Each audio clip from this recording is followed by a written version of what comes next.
नमस्कार, Chandrapur police station. क्या? कहाँ पे? मुझे एड्रेस बताओ।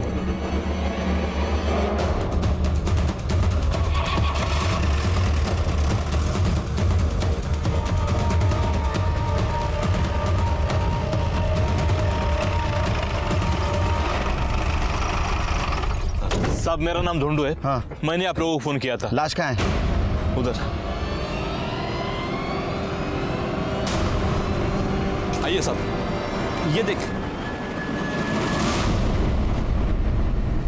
कहाँ है?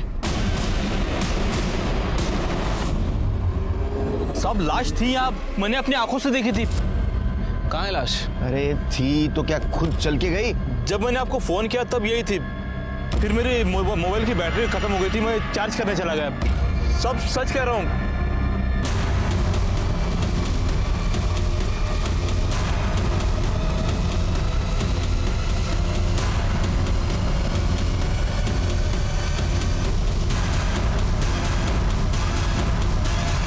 शिरके, जितना खून बहा है उस हिसाब से आदमी का जिंदा रहना मुश्किल है। मतलब लाश यहाँ थी, फिर गई कहाँ? सर, हो सकता है कि जिसने मर्डर किया हो उसी ने बॉडी को गायब किया हो। रोनू, ये जो जिसकी बॉडी थी, इसकी शक्ल वकल हुलिया वगैरह कुछ याद है? सब जैसे कपड़े पहने थे, गांव का नहीं शहर का लग रहा था। गांव में वैसे भी हम सब एक दूसरे को पहचानते हैं। 25-30 साल का हट्टा कट्टा लड़का था। तब भी शिरके, इसका फोन आने के बाद तुरंत हम यहाँ आ गए और बॉडी गायब हो। इसका मतलब बॉडी गायब करने वाला और बॉडी इधर ही किधर आसपास रहेगा। पूरा एरिया सील कर दो, छान मारो एरिया, अपने खबरियों को काम पे लगा दो। तो बॉडी मिलना बहुत जरूरी है शिरके।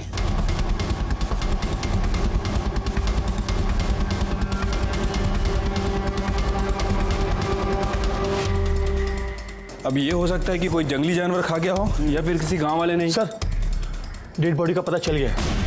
चलो धुंडू को बुलाओ। Yes sir.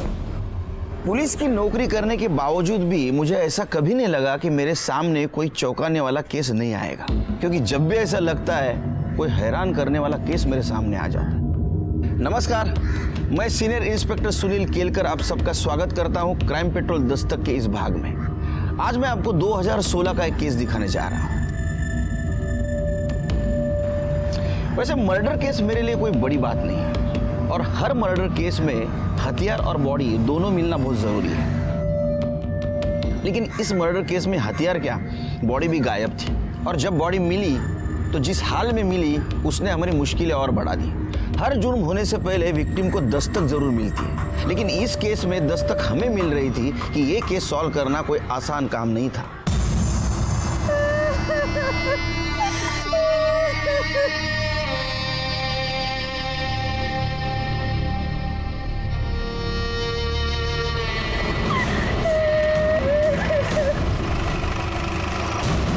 सब यही वो बॉडी है जिसके बारे में सुबह मैंने बताया था आपको।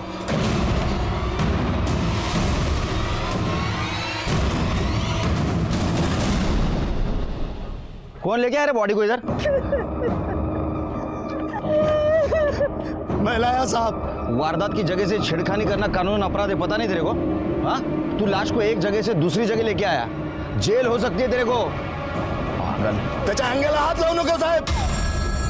आपके लिए लाश होगी, लेकिन मेरे लिए मेरा छोटा भाई है ये।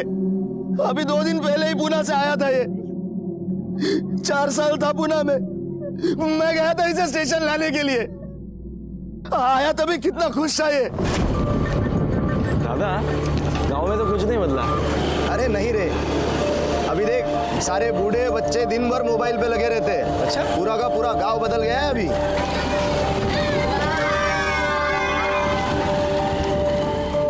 पहचानता है ना इसको? ये जो बाइक के पीछे बैठा था, ये दिनू का छोटा भाई ना? बस ये आज भी नहीं बदला। इसका और अपना झगड़ा आज भी चालू है। अभी पिछले महीने में इससे मेरा झगड़ा हुआ था, वो तो बाबा बीच में आ गए, वरना बहुत मारता मैं इससे। दादा एक मिनट, ये गंगे है ना? हाँ वही गंगे, पगली का भाई। जब से उस पगली ने कुएं में कूदकर जान दी है, बहुत अकेला हो गया बेचारा। छोड़ जाने दे, चल। दादा, मुझे मिलना है उससे। गंगा,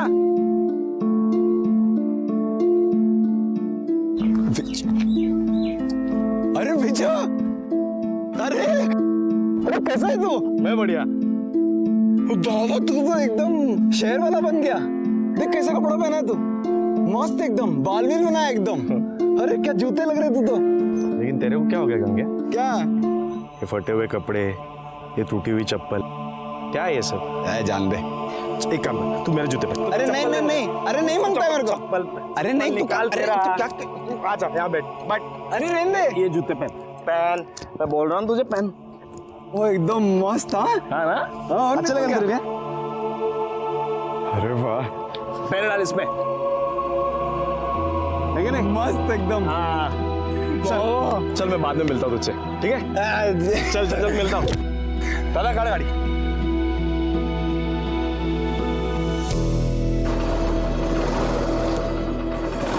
दादा अभी तो बताओ क्यों बुलाया मुझे?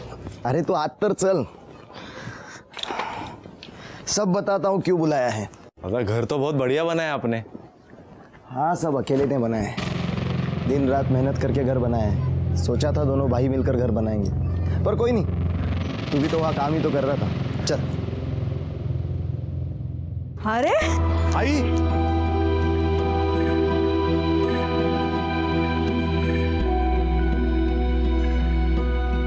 बाबा ये आपके लिए कैसा है? ना क्यों लेके आया सबके लिए?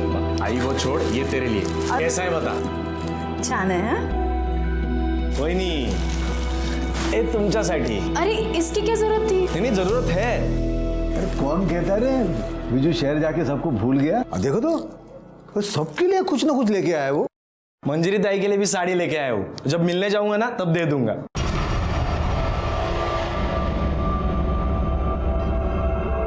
क्यों, क्या हुआ?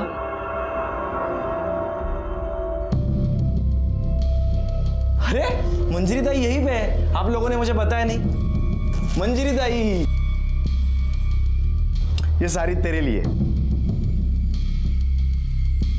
क्यों, क्या हुआ? सब ठीक तो है ना? ठीक नहीं है, ठीक करना पड़ेगा, इसीलिए तुझे यहाँ बुलाया है। मतलब आखिर हुआ क्या है? कोई प्रॉब्लम है क्या? बेटा तुझे तो पता है इसकी शादी में दहेज के 5 लाख रुपए देने थे। 3 लाख हमने दे दिए, 2 लाख देने बाकी थे। अब इसके ससुराल वालों ने बोला है कि 2 लाख रुपए दे दो, वरना तब तक इसको यहीं अपने ही घर में रहने दो। ये गया था बात करने के लिए, लेकिन तू जाता है, इसका गुस्सा बात बनाने के बजाय बिगाड़ के आ गया। अब तुम ही कुछ कर लो। बाबा आप चिंता मत करो, मेरे पास अभी 50,000 है, मैं कल जाके उनको दे दूंगा और बात कर लूंगा। नहीं विजू बेटा, बात पैसे की नहीं है, वो तो हम भी कुछ ना कुछ कर लेंगे। इसके गर्म खोपड़ी से जो बात बिगड़ गई है ना, उसे जाके संभाल के आ। देख तू शांत है, पढ़ा लिखा है, तू समझदारी से बात करेगा तो वो लोग समझ जाएंगे, मान जाएंगे वो लोग। ठीक है बाबा, आप टेंशन मत लो, मैं कल जाके बात कर लूंगा। ताई तू काळजी करू नकोस, मी आहे ना। सारी गलती मेरी है, मैंने इसे भेजना नहीं चाहा था उनके पास। ये बात करने गया था साहब उनसे। ये देखो, देखिए क्या करके रख दिया उन्होंने, कितनी बुरी तरह से मारा है मेरे भाई को। अरे सुलह नहीं करनी तो ना करते, मारा क्यों मेरे भाई को? क्यों मारा मेरे भाई को? ये देखो, तुम्हारे भाई को किसने मारा ये पता करना पुलिस का काम है, और जिसने भी विजू को मारा होगा उसको सजा जरूर होगी। अभी हमको बॉडी को पोस्टमार्टम के लिए ले जाने दो। एम्बुलेंस से बोलो। ओ साहेब, विजू का शरीर यहाँ से कहीं नहीं जाएगा। अरे मुझे इसकी मौत के मुआवजे का पूरा 5 लाख रुपए मिलना चाहिए, उसके बाद ही ये शरीर यहाँ से हिलेगा। देखो, साबित होने नहीं होने से मुझे कोई फर्क नहीं पड़ता, मुझे बस मुआवजे की रकम चाहिए। पागल हो गया क्या? देख ऐसा कोई कानून नहीं है जिसमें। ओ साहब, मैं कानून नका सीखू, आपको पता नहीं है ना तो जाओ पता करके आओ। 1959 में भी ऐसा ही केस हुआ था जहां मेरे दादाजी पर मर्डर केस लगा था।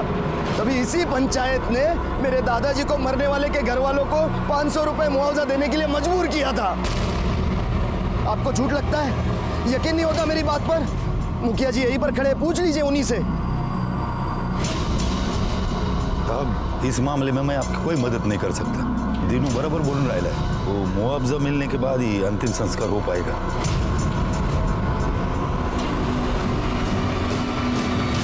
अजीब लोग हैं सर. 2016 में भी पंचायत का कानून चला रहा है.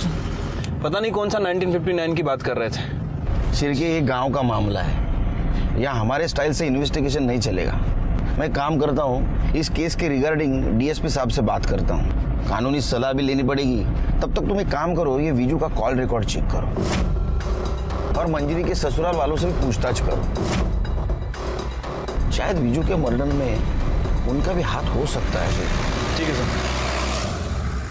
1959 में भी इसी गांव का केस था, जिसमें दलाराम वर्सेस स्टेट में दलाराम को विक्टिम के फैमिली को 500 रुपया मुआवजा देना पंचायत ने तय किया था, जिसे कोर्ट ने भी मान लिया था और उसी के बाद अंतिम संस्कार हो पाए थे. ये केस भी सेम है, तो आपको लॉ के हिसाब से ही चलना पड़ेगा. और मुआवजा सिर्फ विक्टिम के फैमिली के कहने से नहीं दिया जा सकता. उसमें सबसे जरूरी बात यह है कि मंजरी के ससुराल वालों पर यह मर्डर का चार्ज साबित होना चाहिए. सर, जब मैं मंजरी के ससुराल पूछताछ करने गया तो वहाँ दहेज का नहीं बल्कि एक नया एंगल सामने आया. साहब, मंजरी के घर वाले झूठ बोल रहे हैं, बकवास कर रहे हैं. अरे भगवान का दिया सब कुछ है हमारे पास, तो सिर्फ 2 लाख के लिए समाज के सामने हम इज्जत गवाएंगे क्या? दहेज मांगेंगे? खोटे बोलता है इतने. नहीं, ये बात सही है कि विजू यहाँ आया था और हमने उसे मंजरी के मायके जाने की असली वजह बता दी थी. असली वजह मतलब उनकी खुद की बेटी मंजिरी. तीच तर खरं कारण आहे या झगड्याचं. ऐसा क्या किया था मंजरी ने? मैं बताता हूँ. मंजरी का चक्कर चल रहा था. उसको किसी आदमी का फोन आता था जिससे वो घंटों बात करती थी. एक दिन मैंने पूछ लिया, किससे बात करती हो, कौन है ये आदमी? तो उल्टा वो मुझ पर भड़क गई कि मुझ पर नजर रख रहे हो. उसके मामले में ना पढ़ूं और अपने काम से काम रखो, नहीं तो वो सबको बदनाम कर देगी. अरे आप बताओ साहब, मैं उसका पति हूँ ना, इतना हक तो रखता हूँ ना. वो मुझे धमकी दे रही थी, इसलिए मैं उसको उठा के उसके मायके छोड़कर आ गया. उसके बाद आया उसका भाई विजू. मैंने उसे सारी बात बता दी. उसका भाई पढ़ा लिखा और समझदार था. बात को समझा और उसके बाद वो चला गया. अभी बताओ हम लोग क्यों मारेंगे उसको? और जब हमने उसको मारा ही नहीं तो किस बात का 5 लाख का मुआवजा? 5 लाख के हम 5 रुपए नहीं देंगे किसी को. सर, अब बात सच है या झूठ इसका तो पता नहीं, लेकिन यह है कि अकड़ बहुत है उन लोगों में. मतलब उल्टा मंजरी के कैरेक्टर पे इन्होंने उंगली उठाई. एक काम करो शिरके, मंजरी के कॉल रिकॉर्ड चेक करो, उससे पता चल जाएगा ये झूठ बोल रहे हैं सच. वैसे सर, मुझे लग रहा है कि दीनू हमसे कुछ ना कुछ छुपा रहा है, हमें गुमराह करने की कोशिश कर रहा है. मतलब दीनू और दीनू की फैमिली के बारे में गांव वालों से हमें पूछताछ करनी पड़ेगी और ये भी पता लगाना पड़ेगा कि 1959 में जिस फैमिली के आदमी का मर्डर इसके दादाजी ने किया था, उनका स्टेटस क्या था. मला वाटतं शिरके ये एंगल इग्नोर करके नहीं चलेगा हमें. विजू के कॉल रिकॉर्ड का क्या हुआ? सर, वो अभी तक तो नहीं आया है, मैं फॉलो अप कर रहा हूँ.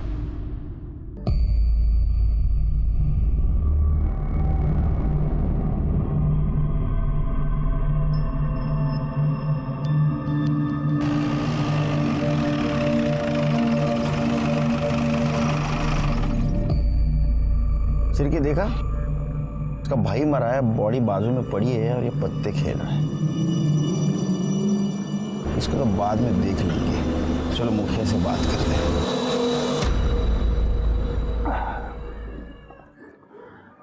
देखिए साहब, बिना मुआवजा दिए तो अंतिम संस्कार नहीं होगा, क्योंकि 1959 में ये दीनू के दादा ने भी लालजी राव के मर्डर का मुआवजा दिया था, तभी अंतिम संस्कार हुआ था. ये लालजी राव की फैमिली गांव में रहती है अभी भी? हाँ है ना साहब, उसका पोता जगया इसी गांव में रहता है. अब इतने साल बीत गए साहब, मगर दोनों परिवार में आज भी नहीं बनती है. एक दूसरे को मारने के लिए तैयार ही रहते हैं. और दूसरी तरफ वो मंजरी का ससुराल. अब देखिए साहब, पंचायत ने अपना फैसला उन तक पहुंचा दिया, मगर मानने को तैयार ही नहीं. ये मंजरी के बारे में क्या ख्याल है आपका? नहीं, उसके ससुराल वालों का कहना है कि वो किसी दूसरे आदमी की वजह से उसको मायके भेज दिया गया था. अरे नहीं साहब, मुझे नहीं लगता मंजरी का कुछ ऐसा वैसा चक्कर होगा. साहब, अपने गांव की बेटी है, हमने बचपन से देखा है उसे. एक गांव छोटा है साहब, एक दूसरे की खबर रहती है. अगर ऐसा कुछ होता तो मुझे तो जरूर सुनाई देता. सब मुझे तो लगता है कि ये सब वो दीनू और उसके परिवार की गलती है. गलती मतलब? अब देखिए ना साहब, एक हर आदमी शादी करते समय जात बिरादरी औकात देख के शादी करता है।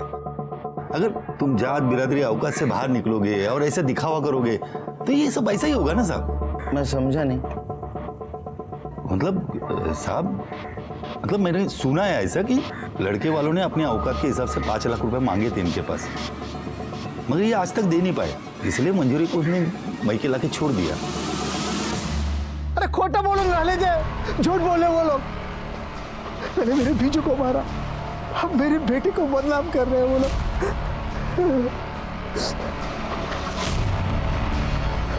लेकिन मैं छोड़ूंगा नहीं उनको। मेरे बीजू को मारा है ना उन्होंने, मैं मुआवजा लेके रहूंगा जैसे मेरे बाबा के पास से लिया था।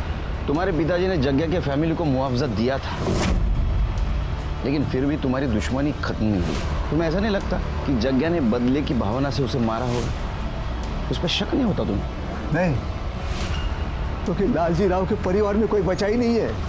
एक लंगड़िया बचा है, उसकी हिम्मत नहीं मेरे परिवार की तरफ आंख उठा के देखे। तुमने बॉडी के घाव को नहीं देखा, जिस तरह से मारा है ना, ऐसा लगता है दुश्मनी निकाली। ये जग्या रहता कहाँ है?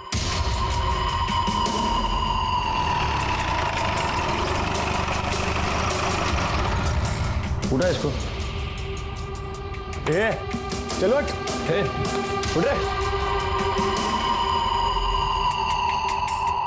साहब। आप क्या हुआ साहब? पार्टी हुई कल रात यहाँ। किस खुशी में? दुश्मन का बेटा मर गया खुशी में। साहब वो नहीं, वो कल रात में कुछ दोस्त लोग आ गए तो बस। बीजू को क्यों मारा? क्या मैंने नहीं मारा साहब? और साहब मैं काहे को मारूंगा बीजू को? और जिस दिन बीजू मरा उस दिन तो साहब मैं गांव में था भी नहीं, अब नागपुर गया था किसी काम से। अब चाहो तो पूछ लो साहब किसी से भी। तेरी परमिशन लेनी पड़ेगी पूछताछ के लिए। सिरके चेक करा। साहब क्या ढूंढ रहे हैं साहब? साहब मैंने कुछ किया ही नहीं साहब। पाटिल पवार, साहब बोल रहे हैं मैंने कुछ किया ही नहीं साहब। कुछ किया नहीं तो इतना क्यों फड़फड़ा रहा है? साधु खड़े रहे। साहब सच बोलता है, मैंने कुछ नहीं किया साहब। लेकिन साहब एक बात बोलता हूँ मैं, पीचू के मरने का मेरे को जरा भी दुख नहीं है, लेकिन दीनू मरा होता ना साहब तो बहुत ज्यादा खुशी होती। साहब एक नंबर का हलकट है वो।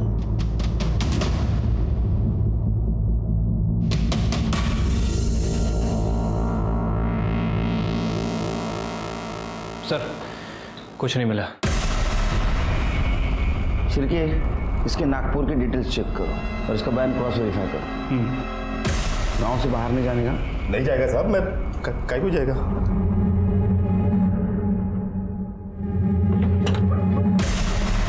सिरके सर नजर रखो इस पे, क्योंकि विजू को मारने का सबसे स्ट्रांग मोटिव इसके पास है। इसके कॉल रिकॉर्ड और मोबाइल लोकेशन चेक करो। सिर्फ बॉडी की हालत खराब होने से पहले कुछ करना पड़ेगा हमको। लेकिन सर हम क्या कर सकते हैं? 24 घंटे कोई ना कोई आदमी बॉडी के पास रहता ही है। ऐसी हालत में पोस्टमार्टम भी नहीं करवा सकते। अपना एक्सपीरियंस तो यूज कर सकते हैं।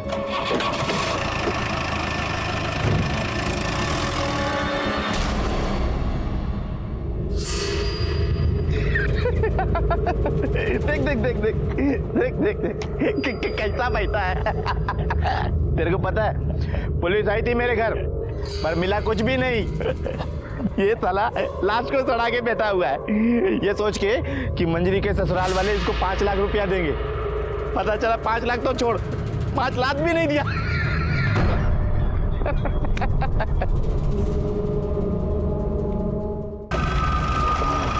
निकालो गाड़ी आगे, इधर लगा लो, आगे लो, आगे लो। चलो चलो चलो, गुड गुड, निकालो, चलो निकालो। उतरो। ये काय करून राहिले साहब? मैंने आपको बोला ना मुआवजे के पहले मैं। तेरे को मुआवजा मिलेगा। ये बर्फ इसलिए लाया है ताकि बॉडी सड़ ना जाए। अगर बॉडी सड़ गई ना तो गांव में बीमारी फैल जाएगी, समझा? सरपंच जी आपको तो कोई तकलीफ नहीं होगी क्योंकि गांव के भलाई का मामला है। ठीक है साहब, लगा लो बर्फ। ठीक है हमको। हाँ चलो, निकालो निकालो, हाँ निकालो, इधर लाओ, इधर।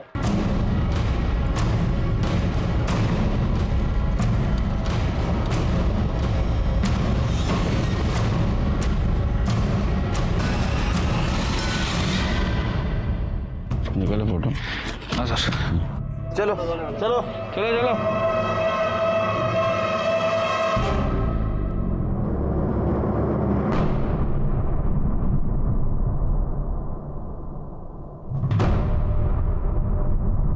सर।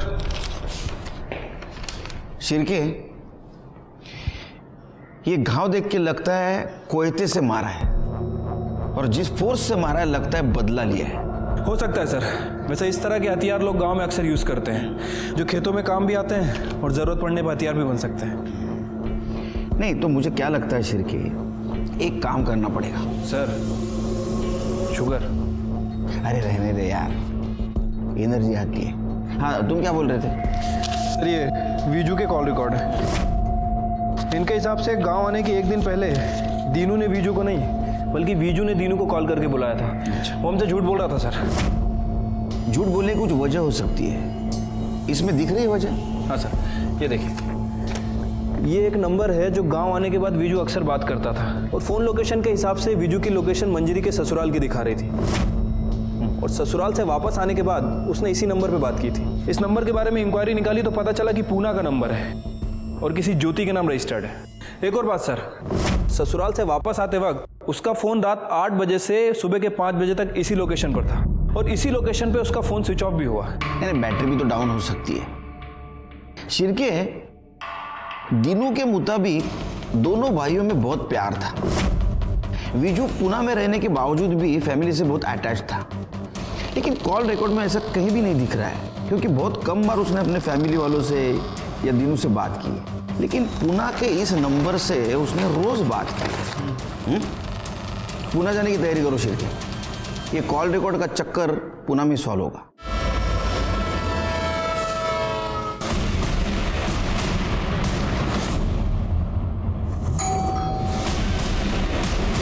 जी आप कौन? चंद्रपुर पुलिस से PSI शिरके। ये नंबर आपका? जी मेरा है। आपसे कुछ बात करनी है। आइए। आप जानती हैं इसे? जी सर, ये विजू है, हम लोग साथ में रहते हैं। साथ में मतलब लिव इन रिलेशनशिप में? जी, पर हम लोग जल्दी शादी करने वाले हैं। पर ये सब आप क्यों पूछ रहे हो? वो क्या है कि विजू का मर्डर हो गया है। क्या?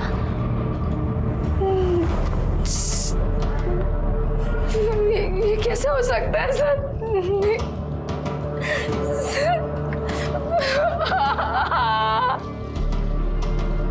देखिए, संभालिए अपने आप को।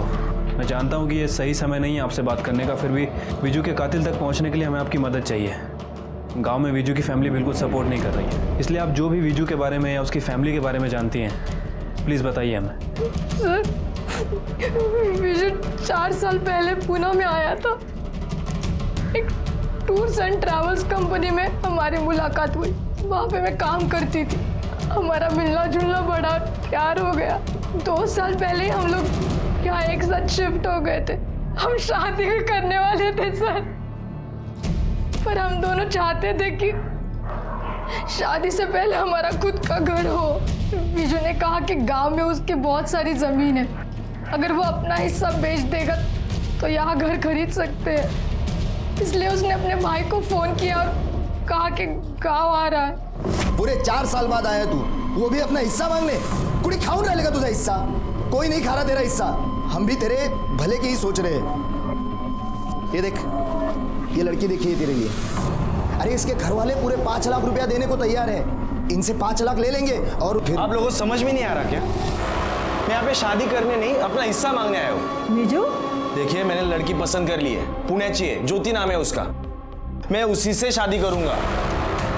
आप लोगों से अपना हिस्सा लूंगा और वहां पे अपना खुद का घर बांधूंगा। मुझे आप लोगों से और कुछ नहीं चाहिए। हमें भी कुछ नहीं चाहिए तुझसे, समझा ना?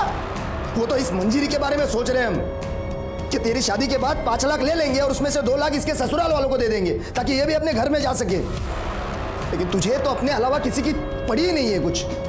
दादा, आपको मंजीरी ताई का प्रॉब्लम सॉल्व करना है ना, मैं कर दूंगा, मैं देख लूंगा, कल जाके मैं बात कर लूंगा।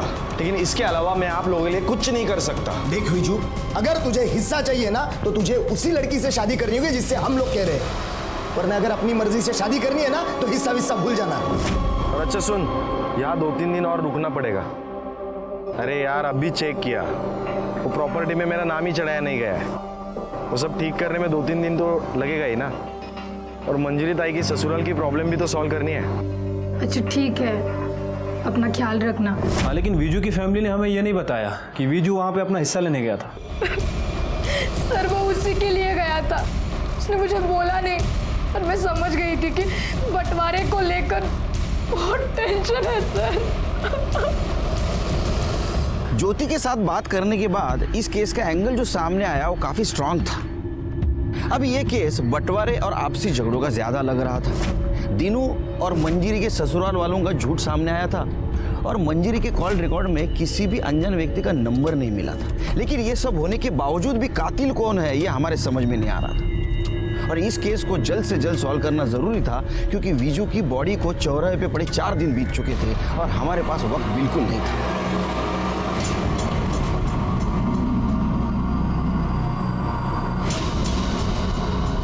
अरे नमक ठीक से डालो, नहीं तो चींटियां लग जाएंगी। दीनू चल थाने चल, कुछ बात करनी है तेरे से। विजू का ध्यान रखना, मैं पुलिस स्टेशन होकर आता हूँ। चल।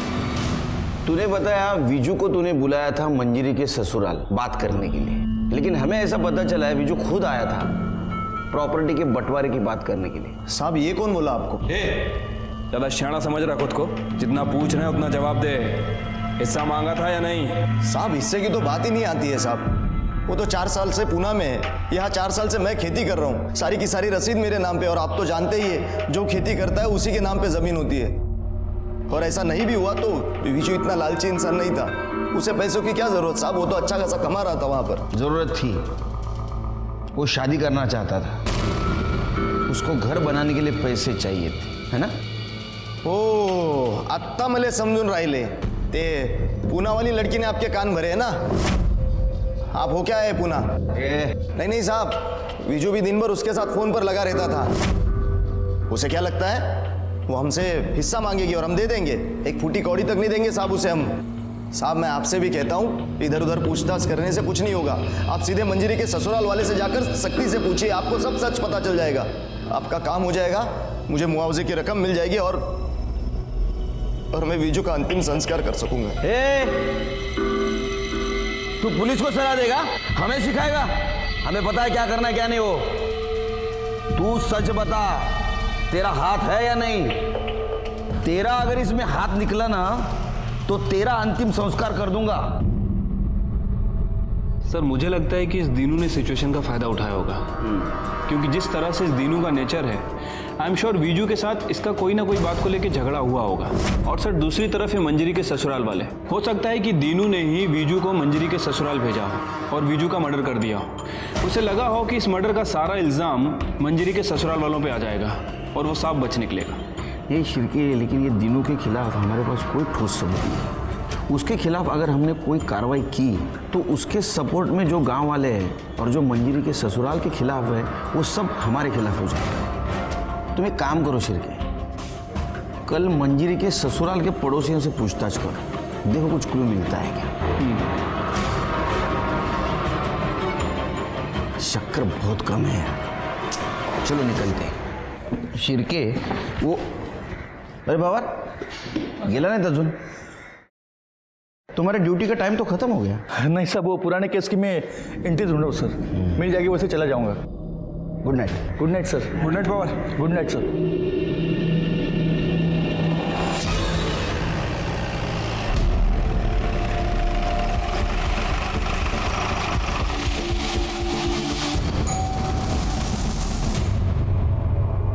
एक मिनट बाहर आएंगे, आपसे कुछ बात करनी है। जी। आपके पड़ोसियों के बारे में कुछ पूछताछ करनी है। ये जो मंजरी और सुशील हैं, इन दोनों के बीच कुछ अनबन चल रही थी क्या? सर सुशील की शादी के बाद से ही परेशानी चल रही थी। वैसे बहुत बदतमीज लोग हैं सर, पैसे का बहुत घमंड है उनको, इंसान को इंसान नहीं कहते सर। अच्छा, ये मंजरी का जो भाई है विजू, ये आया था यहाँ पे, देखा था क्या आपने? हाँ साहब, विजू यहाँ आया था, उसके साथ भी उन्होंने वैसे ही बदतमीजी किया। तो विजू सुन के क्यों लेगा साहब, वो तो बहुत पढ़ा लिखा था। उसने पलट कर जवाब दिया। भाऊजी मी काय म्हणतो ऐकून, आज के बाद कदम मत रखना था। मैं तमीज से बात कर रहा हूँ, आप भी तमीज से बात कीजिए। तू चल ना, अभी तमीज अपने पास रख, चल निकल। मेरी बात तो सुनिए प्लीज। निकल जाए यहाँ से वरना जान से मार दूंगा, चल।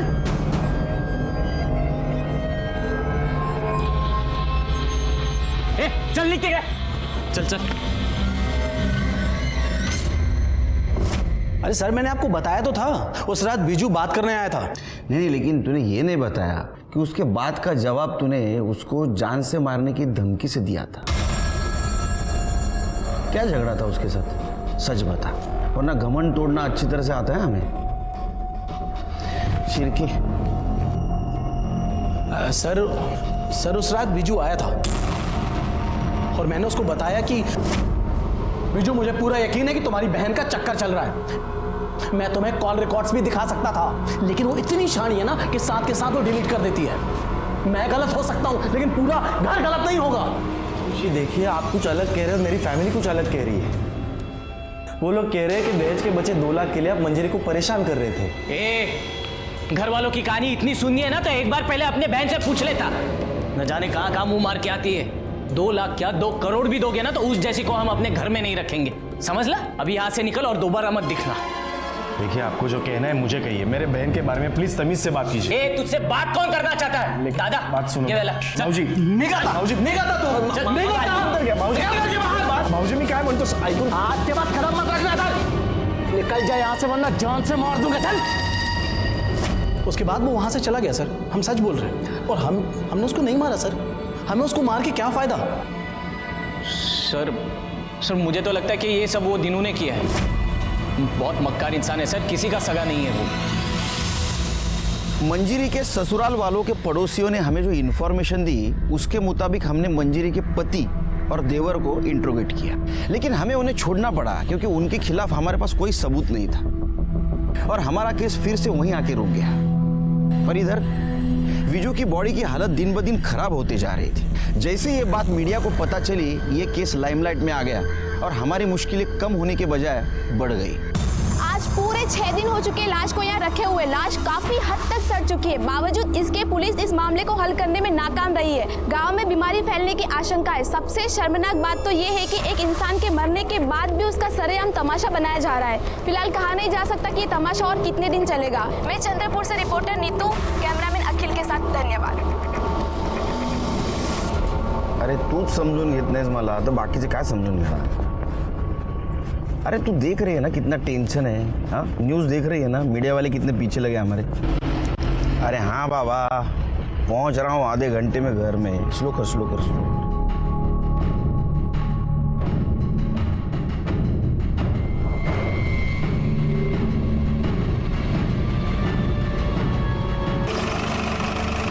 जय सर। जय। शिरके, कल रात को मैं वो बॉडी के पास से गुजर रहा था तो एक आदमी को वहाँ बैठे हुए देखा मैंने। विजू का भाई भी नहीं था वहाँ, और कल रात कोई नहीं तो इसको पहले से देख रहा हूँ, वहाँ से बिल्कुल 1 मिनट के लिए नहीं हटता है। सर होगा कोई करीबी दोस्त या कोई रिश्तेदार। जैन सर। जैन सर, ये वही रजिस्टर है जो मैं रात को ढूंढ रहा था।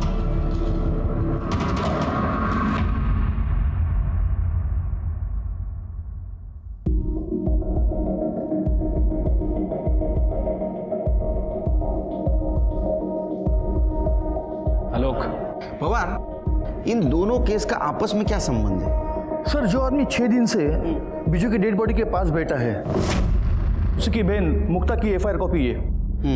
और सर, मुक्ता ने 4 साल पहले कुएं में कूदकर खुदकुशी की थी। उसे सुसाइड मानकर ये फाइल क्लोज की गई और तब जस्ट मेरी पोस्टिंग नई यहाँ पे हुई थी सर। लेकिन पवार, ये मुक्ता का सुसाइड केस और विजू का मर्डर केस, इन दोनों का आपस में क्या संबंध है? संबंध है सर। सुनने में आया था कि मुक्ता विजू से प्यार करती थी, उसे शादी करना चाहती थी। शिरके, सर, गन्या को लेके आओ। साहब, विजू दोस्त था मेरा, 4 साल बाद भी वापस आया ना गांव में साहब। मेरी फिक्र थी साहब, चिंता थी उसको। ये देखो साहब, अपना जूता निकाल के दिया उसने मेरे को। बहुत प्यार करता था साहब मेरे से, मैं भी बहुत प्यार करता था उसको। मैं कैसे मार सकता हूँ साहब अपने दोस्त को?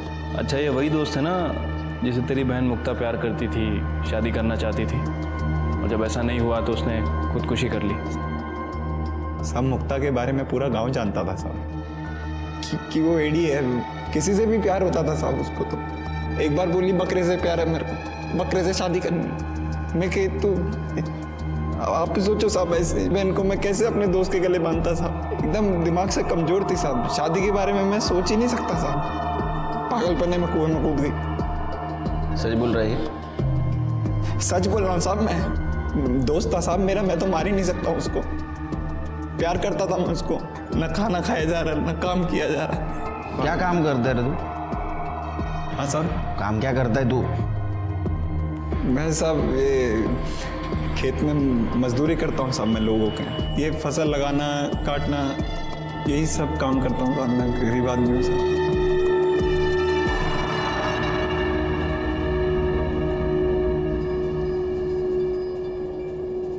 सिर्के विजू को मार के मंजरी के ससुराल वालों को कोई फायदा नहीं था। हाँ, दीनू को जरूर फायदा होता। हो सकता है उसने विजू को मारा हो और इनोसेंट बनने का नाटक कर रहा हो। लेकिन सर, जिस तरह के घाव हमने वीजू की बॉडी पर देखे हैं, उन्हें देखकर तो ऐसा ही लगता है कि उसे बदले की भावना से मारा गया है। और सर, बदला लेने का मोटिव सिर्फ एक आदमी के पास है, और वो है जग्या। हो सकता है कि अपने दादा की मौत का बदला लिया हो। सिरके, ये जग्या से तुम्हारे स्टाइल से पूछताछ करो। और एक काम करो, दीनू का घर और मंजरी का ससुराल अच्छी तरह से छानबीन करो। वो मर्डर वेपन मिलना बहुत जरूरी है हमारे लिए। ठीक है सर। अगर वो नहीं मिला तो फाइल बंद, और हमारे रेपुटेशन के लिए अच्छा नहीं होगा। पवार, पूरे घर की तलाशी लेना, एक एक खोना, छोड़ना नहीं कुछ भी। अरे आप लोग कहाँ जा? तलाशी लेनी आपके घर की। आप ऐसा कैसे कर सकते हैं? पवार, पाटिल मैडम।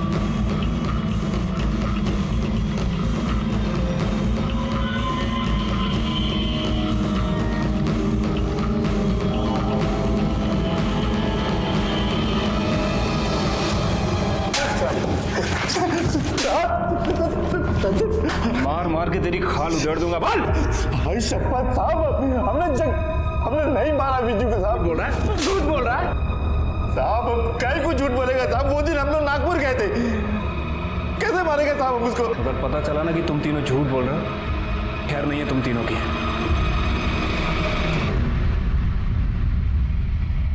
देखिए, हमें हमारा काम करने दीजिए। आप बैठिए यहाँ पे। अरे साहब, क्या कर रहे हैं? कुछ नहीं मिलेगा साहब, सुनो मेरी बात। अरे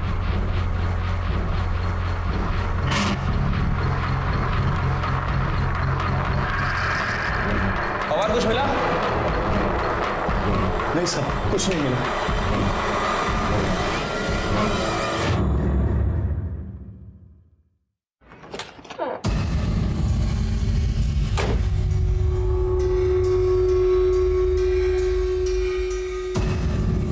पवार। हाँ साहब। हटाओ ये सब, डिग्गी में चेक करो।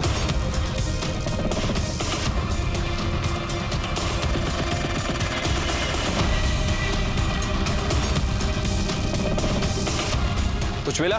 नहीं साहब, गाड़ी में कुछ नहीं मिला।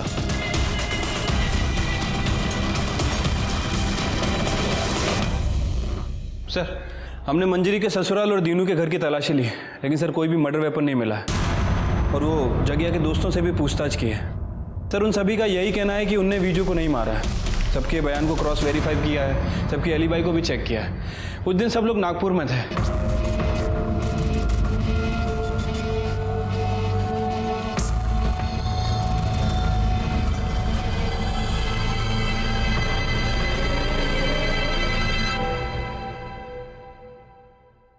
शिरके, इसके घर की तलाशी लो।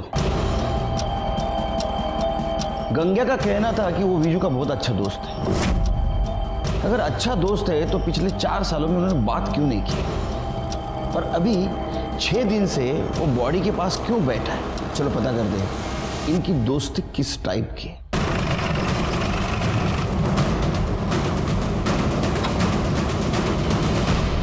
शिरके, घर का हर कोना छान मारो।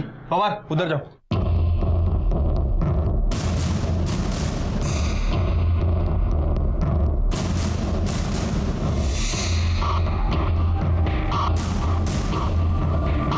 सर, कहीं कुछ नहीं मिला।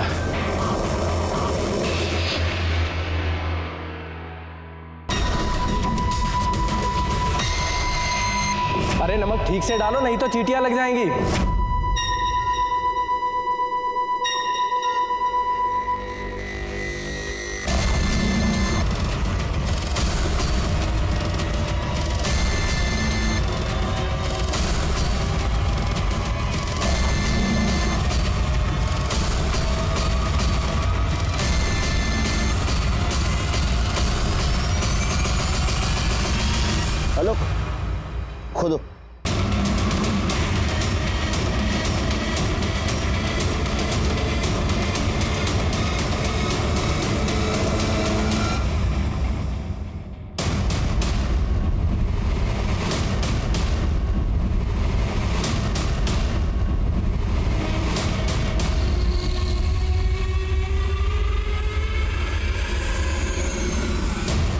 क्या बोला था शिरकी?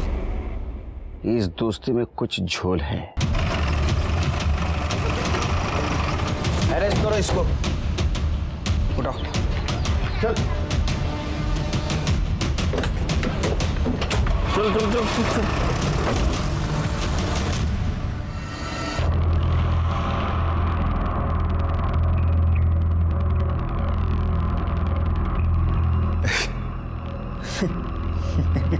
मतलब आपको मिल ही गया ये? आपको पता ही चल गया कि मैंने मारा विज्जू को? अब बता क्यों मारा? साहब मेरी बहन ना पागल थी एकदम, और मैं अपनी पागल बहन को विज्जू के गले नहीं बांधने वाला था, पर विज्जू को मेरी बहन का मजाक नहीं उड़ाना चाहिए था। उसके पागलपन का मजाक उड़ाया उसने बेइज्जती करी मेरी बहन की। देख भाई, मैं तो जा रहा हूँ शहर, मैं तो मजे करने वाला हूँ भाई, लेकिन तू तेरी पगली बहन को छोड़ के कहीं जा भी नहीं सकता। उसके साथ तो कोई शादी भी नहीं करेगा। इंसान छोड़, जानवर के साथ प्यार होता है उसको, कुत्ते बिल्ली बकरे किसी के साथ भी। मेरे पास ना एक आइडिया है, तो अगली बार ना किसी से भी प्यार हो जाता है ना उसको, अगली बार ना उसको किसी कुत्ते बिल्ली बकरे के साथ प्यार हो जाएगा ना, तो उसकी शादी करवा दे और फटाफट। वैसे भी उसको इंसान और जानवर में फर्क क्या नजर आता है? कुत्ता बिल्ली बकरा शादी का। मेरे दिल में बैठ गई वो चीज।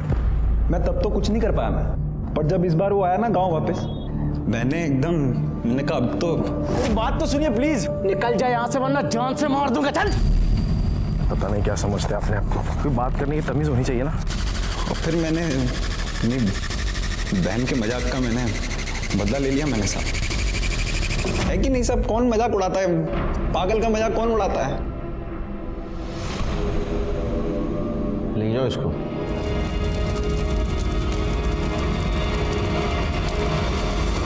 एक चींटी हाथी को भी नचा सकती है, कहावत तो सुनी होगी आपने।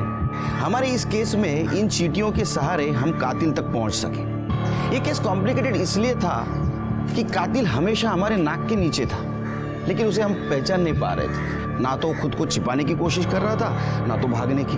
गंग्या को विजू को मारने का बिल्कुल अफसोस नहीं था। उसे लग रहा था कि उसने अपने बहन का बदला लिया है, लेकिन ये बात उसके क्यों समझ में नहीं आई कि उसकी इस बदले की भावना ने विजू को ही नहीं तो उसे भी खत्म कर दिया था। हर जुर्म होने से पहले दस्तक जरूर मिलती है, लेकिन उसके तरीके अलग अलग होते। जैसे इस केस में हुआ, विजू को दस्तक जरूर मिली थी, लेकिन उसने सुना नहीं। उसने एक पागल मासूम लड़की की उसके ही भाई के सामने बेइज्जती की थी, जो सही नहीं था। फिर मिलेंगे अगले एपिसोड में, तब तक के लिए सतर्क रहिए, देखते रहिए क्राइम पेट्रोल दस्तक। मकसद बताना नहीं, बचाना है।